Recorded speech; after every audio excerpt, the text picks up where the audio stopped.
Have you ever wondered why it's called Good Friday? What's so good about a day marked by sorrow and remembrance? Well, Good Friday holds a crucial place in the hearts of Christians worldwide. It's a solemn occasion, a day of deep reflection, remembering the crucifixion of Jesus Christ and his selfless sacrifice for the sins of humanity. So why good? Despite the sorrow, Good Friday is seen as good because it symbolizes hope, the promise of resurrection and eternal life. Let's journey back in time to that fateful day, step by step, as it unfolded. The day begins with an early morning trial. Jesus, the man of the hour, stands before Pontius Pilate, the Roman governor. Despite finding no fault in him, Pilate succumbs to the crowd's demand and condemns Jesus to death. Following this, the Roman soldiers take Jesus into their custody. They subject him to a brutal scourging and mockingly place a crown of thorns on his head. This crown, a symbol of humiliation and suffering, is worn by Jesus with a quiet dignity that belies his circumstances.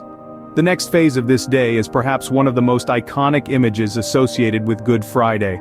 Jesus, bearing the weight of the cross, trudges through the streets of Jerusalem, heading towards Golgotha.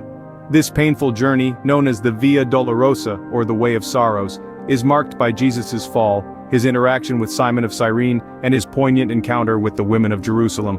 Upon reaching Golgotha, Jesus is crucified between two thieves, fulfilling the prophecy that he would be numbered among the transgressors. As he hangs on the cross, Jesus utters 7 powerful phrases, his last words, that resonate with love, forgiveness, despair, and ultimately, triumph. The first, a plea for forgiveness for his tormentors. The second, a promise of paradise to the repentant thief.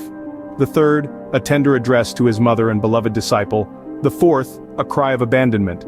The fifth, a simple expression of physical suffering. The sixth, a declaration of the completion of his mission. And the seventh, a final surrender of his spirit into his Father's hands. As the day draws to a close, Jesus breathes his last, and the earth shakes, marking the end of his earthly life. But, as we know, this is not the end of his story.